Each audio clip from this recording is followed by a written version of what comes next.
அனைவருக்கும் mother's day விஷஸ்ங்க. இன்றைக்கி ஸ்பெஷலாக நம்ம இதை பற்றி பார்க்கலாங்க. இது என்ன அப்படின்னா மதர் ஆஃப் 1000 அப்படின்னு சொல்லுவாங்க.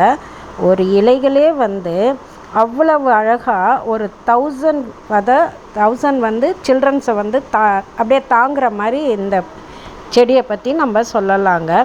பாருங்கள், ஒவ்வொரு இலையிலையும் அழகாக குட்டி குட்டி குட்டி குட்டியாக அதனுடைய குழந்தைகளை அதை தாங்கிட்டுருக்கோம் அப்படின்னு சொல்லலாங்க. அதில் ஒன்று எடுத்து நம்ம ஊனி வச்சாலே இல்லை அதுவே கீழே விழுந்தால் கூட திருப்பியும் தொடர்ந்து முளைச்சிட்ருக்கோம் அப்படின்னு சொல்லலாங்க.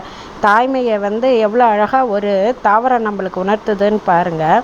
ஒரு 1000 இருந்தாலுமே அது தாங்கும் அப்படின்ற மாதிரி எவ்வளோ அழகாக குட்டி குட்டியாக உரங்களில் வந்திருக்கு பாருங்கள். கட்டி போட்டால் குட்டி போடும் அப்படின்னு கூட இதை சொல்லலாங்க. இதுக்கு பெருசாக பராமரிப்போ தண்ணி ஊற்ற அதெல்லாம் தேவையே இல்லைங்க. அது தானாகவே இந்த மாதிரி அழகாக வளர்ந்துட்டே இருக்குங்க. தொடர்ந்து நம்மளுக்கு பக்கத்தில் சின்ன சின்ன அந்த ஓரங்களில் இருக்கக்கூடிய அதனுடைய குழந்தைகள் தரையில் விழுந்து முளைச்சிட்டே இருக்குங்க. அனைவருக்கும் மிக்க நன்றிங்க.